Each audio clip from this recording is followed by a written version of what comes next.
It's too late for us to reverse the damage we've done, but it's not too late to mitigate it. But it's also socially inclusive, that's based around solving the problems of the all. Not just the urban and suburban billion with wealth that capitalism served for the last century, but the problems of the many. Stop expanding the production of oil and gas and coal, because ultimately our climate can't afford and another barrel of oil to be burned. We must commit to an ecological transition, get off fossil fuels, and create an economy that's, instead of having a life-blind economy, we need a life-seeing economy, one that is actually aligned with the flourishing of nature. Ultimately, we cannot survive without nature flourishing. So we have to see the climate crisis as an opportunity to change everything, change our economic system, our political system, and our values to one that is basically in harmony with the earth, harmony with nature. We talk about how do we stop incentivizing carbon from a fossil fuel, etc. But we also need to look into incineration and all aspects of blocking the way we can bring back materials to make new products. We need to increase the speed of acceleration by embracing more the power of collaboration, by embracing more the power of letting go.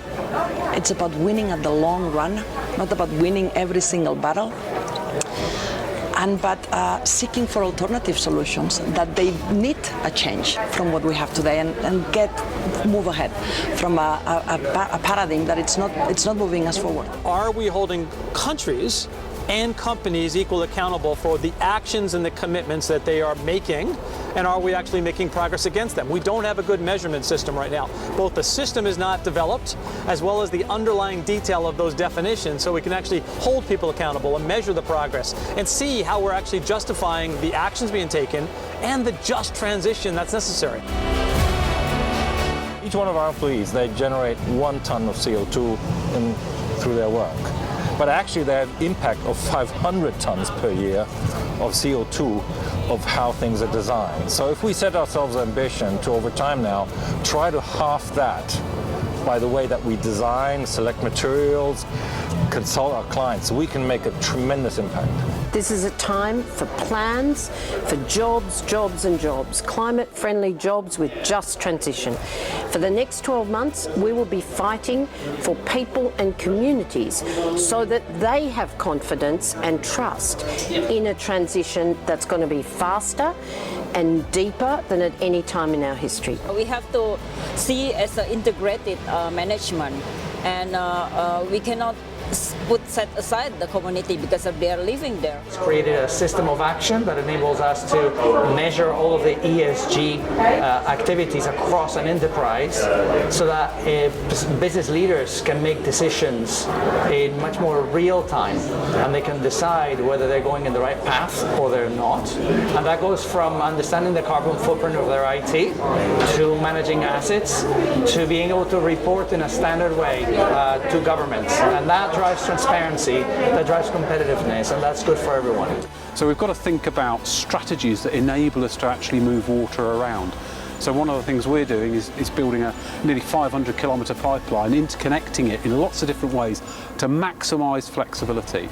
And then also reduce demands. That means getting leakage down across companies, smart metering to work with customers on trying to encourage them to use less water as well. So the demand and supply side strategies have got to really change to reflect what's happening in terms of the impact of a changing climate.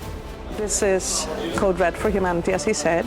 It's make or break. Are we going to be the leaders the world needs? And so what I am committed to do is unlock leadership in myself and everyone I come across.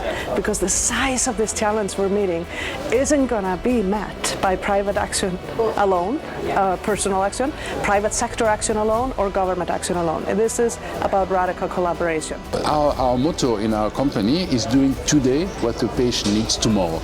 That in itself implies sustainability. So we've always integrated long-term thinking in our approach, and I think we started measuring our carbon output 30 years ago. We've been managing the output quite actively.